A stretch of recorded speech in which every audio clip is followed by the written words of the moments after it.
Hello everyone, I'm the Unnamed Artist, painter of plastic and ruiner of collectibles. Last week I had a lot of fun celebrating the 25th anniversary of Pokemon by painting full art Pikachu.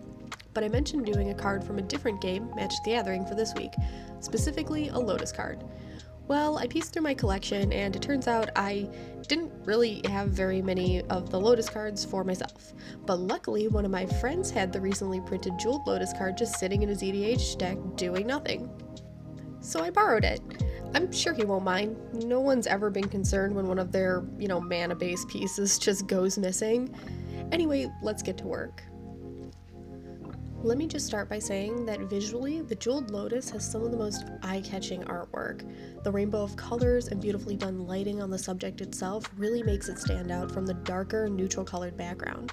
Alanya Danner, the artist for this and many other Magic cards, is a master at creating pieces with bold colors and beautiful highlights. Anything she does that has reflections or stained glass in the illustrations, they just look so wonderful. In fact, go ahead and take a second, check out her site. She has all of her artwork there and it's absolutely beautiful. I'll wait. Are you back? Did you see the art for Mystic Skyfish? I bet no one even knows what Mystic Skyfish is because it's just another blue common in a sea of other great cards already. And yet it's blessed with some of the most elaborate artwork ever given to a fictional creature. I bet I could do an entire art study on Mystic Skyfish, and it's time we start giving that card the attention it deserves. Seriously though, if you do stop and check out the artwork for Jeweled Lotus, the original art, you'll see that the printing of the card does not do it justice. There are little details that you really can't see due to the size of the printing and the fact that I kind of think the print run was just a little dark for this set. The biggest loss is how you can't really see the light reflecting off the stained glass in the background or the silky look of the pillow. The loss of detail might have been part of the reason I struggled with this alter. If I'm being honest, I've actually had this card for a while now. I held on to it just for this episode. When I said I wanted to alter the card, I thought I could somehow make it better. And I ended up trying a lot of different ideas to do just that. You'll see me try to highlight the text box with watercolors as though some of the light is refracting onto it. I erased a lone petal that I spent some time on because I just couldn't get the unnatural shape to look right. And ultimately I found that the background didn't give me much to work with, even though, as I pointed out, there's a lot of detail there. I think hubris might be the word of the week. I really thought I could bring something new to this piece, and in the end, I think you'll agree that I didn't make it better, just different.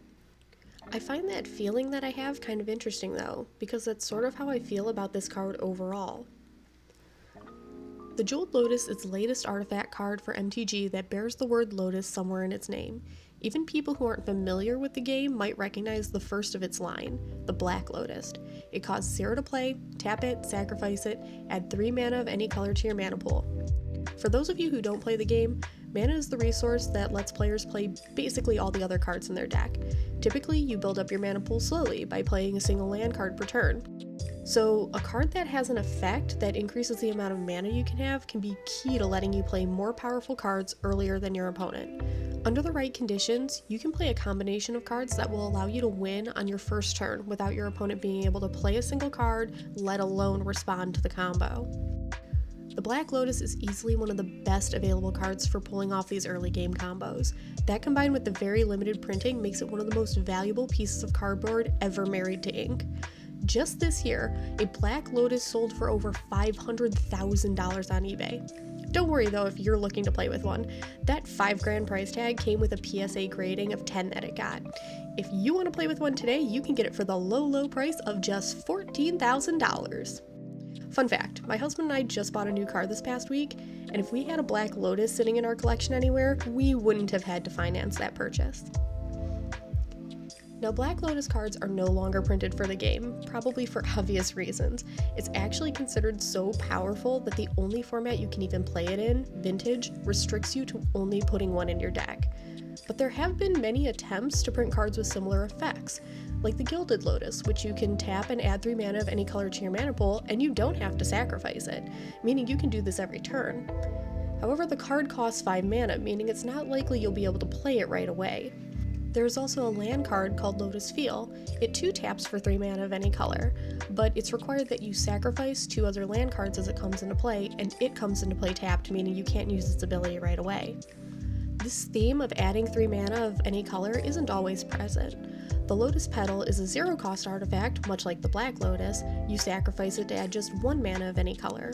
Ultimately though, if you look up the various Lotus cards, you'll see that they're all some form of mana acceleration or a mana rock.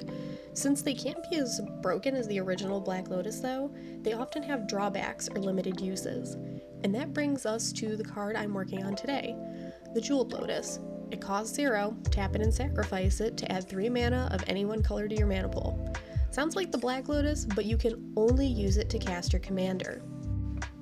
Commander is a format of play where you pick one legendary creature to be the face of your deck, or your commander, and you build a 99-card singleton deck around them. It's a pretty casual format, and very popular with small groups of friends, especially right now while we're still kind of limited in the number of people we can get together with regularly. This card literally only has an effect in this one format. It can be played legally in other formats, but its mana acceleration ability won't work on anything other than casting a commander. Yet that effect is considered so good, it's an $80 card at the time of recording this.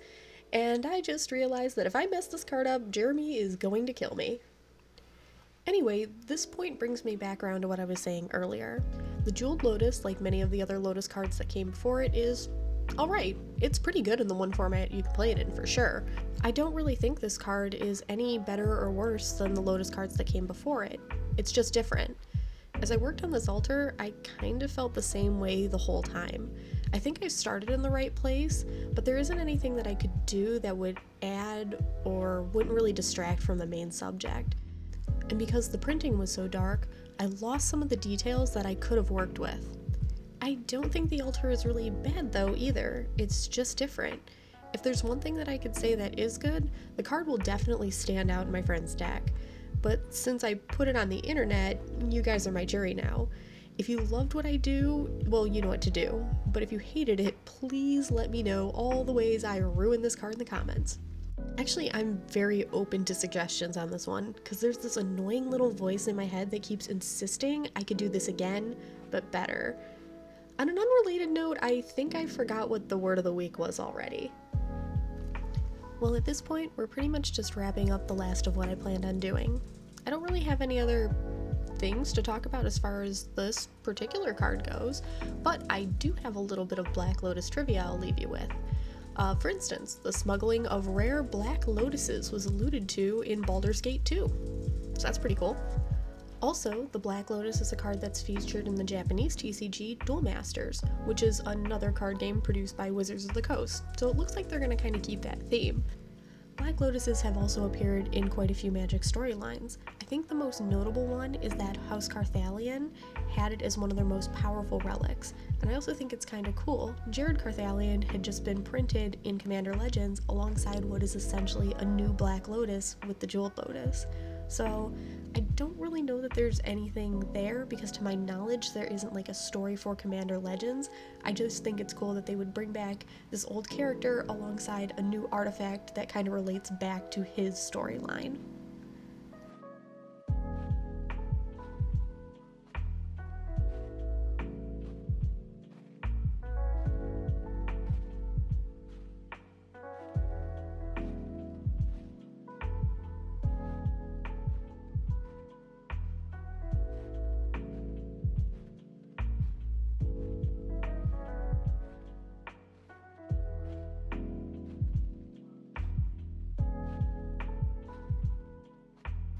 So here we are putting the finishing touches on it. I actually go back after this point and do some more blending and touch up, but this is roughly the finished card right here. Unfortunately, since it is my friend's card, this one isn't for sale. But wait, I had some extra time, so I decided to do a borderless Lotus Cobra as well. There's also an extra video of me just painting it, no commentary, just some chill music, and a card that I actually think came out a lot better. The Lotus Cobra, along with many of my other Pokemon and Magic the Gathering altars, are currently available on my Etsy, link in the description. The video for the Lotus Cobra has also been linked there too, or it might be in an end card. I'm still working on figuring out how to set that all up. But anyway, that's my time for today. Next week, I think I'm going to come back with more cards, but pretty soon I should be able to include the Painter of Plastic part in, as I'm working on a pretty large model that I want to show off. It's not done yet, but when it is, you guys will see it. Anyway, I hope you have a wonderful rest of your day, and remember, support your local game store.